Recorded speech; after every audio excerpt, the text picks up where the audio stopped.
All right, let's go ahead and go over how to understand and optimize for highly converting campaigns and what to look for. So we'll look at one of our most successful clients.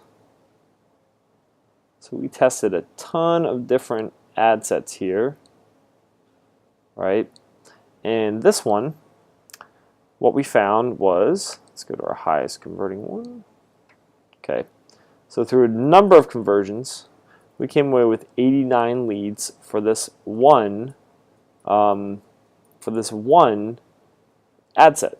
So this campaign collectively brought in 250 leads here out of 53,000 people that saw it. Just looking at our baseline numbers, 2,000 people clicked out of 52,000 or 53,000, which means per person's frequency and then cost. Okay, cool. So let's see, click-through rate. Okay, so in Facebook ads, a couple things you want to look for here. So see in the description where it says all means likes, comments, shares, and link clicks. That's not that's good for engagement, but it's not good if our goal is to get people to go to a website or to opt in for a free session or whatever it may be. So what we want to look at is this. See how it says per link click? That's going to be the most relevant. So here we have cost per link click, click-through rate. So this is how we judge a link click or clicks-based campaign, or sometimes even a conversions-based campaign. So this tells us the percentage of people. If 100 people saw the ad and 10 people clicked, that's a 10% conversion rate. If one person clicked, that's a 1% conversion rate. So this, over time, had a 0.9% conversion rate. You want your ads to have at least a 1 to 1.5 conversion rate, or sorry, click-through rate. That's, now if we're talking about all the people that come to our page, and then do they give their information, that's a whole other category of statistic, right?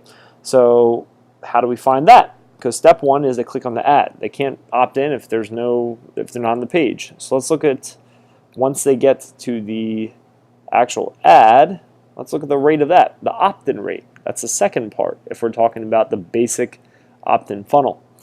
So out of 50, we divide this number of leads divided by number of clicks. So number of clicks, we had 6420, and our lead was 248.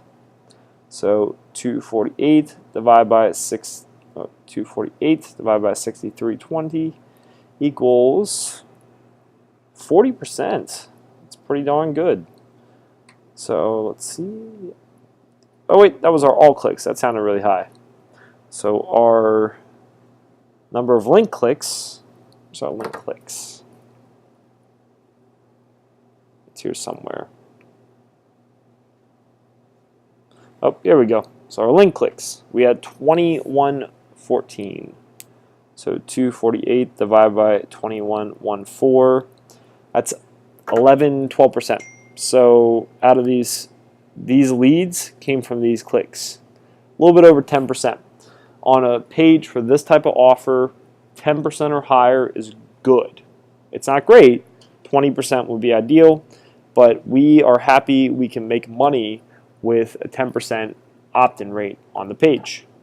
And I know that based off of history of my business, for example, but this may be different for someone else's. If your business, the average client's worth $10,000, you can afford to be less efficient with your conversion rate, with your click-through rate, because you may throw $5,000 at the campaign, but you get one client, and that's $5,000 in profit, right?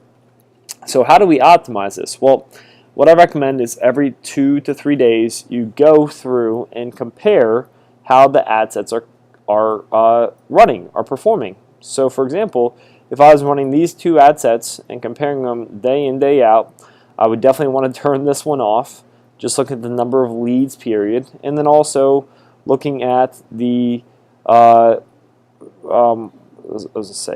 click-through rate, right? So if we go look at the click-through rate, this one had a 1.17, this one had a 0.63. Clearly this one has a more responsive ad, right? Out of the number of leads, if we do a quick comparison, this one had 41 out of 245 link clicks, and this one had 89 out of 909 link clicks. So this one actually had a higher conversion rate on the page, but you also have to keep in mind that, or our impressions, it had almost twice as many people see that. So to sum it up, what you want to look for is, first and foremost, what's the goal of this? If the goal is leads, are we getting any, and how much is it costing us? And work backwards from there. To get those leads, how many clicks did it take? How's the page converting? How good is the ad, right? Because if one is technically a lower click-through rate, so less people are clicking on it, but more people are actually giving their information, then why not leave that campaign running? See what happens over time, right? So like this one has a 0.63 click-through rate, but if it has double the number of leads of the 1.17, maybe leave both running or even cut this one off. Because if you get a bunch of people to show up to your door but no one wants in, what's the point, right? So those are your key metrics you're looking for. You want to test and tweak every 2 to 3 days and scrap the losers, keep the winners, and put up new ad sets and new ads to test against. So it's kind of an ongoing process, but remember those are your key metrics. If we're talking about a conversions-based campaign, how many leads total, and then we look at how the page converted, so out of how many clicks to get those leads, and then we also look at the click-through rate of the ads or the ad set, how much it's costing us to reach people, and those are your key metrics. If it's a clicks-based campaign, then we look at the number of clicks and the click-through rate, because that is what's specific to. We can also look at the number of leads. Remember, just because it's a clicks-based campaign doesn't mean you won't get leads from it. It's just not what it's technically optimized for. If it's a page post engagement campaign, then you will want to look at the all clicks, because that's how we measure likes, comments, shares. And then if it's a video views campaign, you would customize in the report here how to see that, and you would look at your video views at each mark as far as how far people are watching the video. So that's a rough outline of how you optimize your ads for performance over time.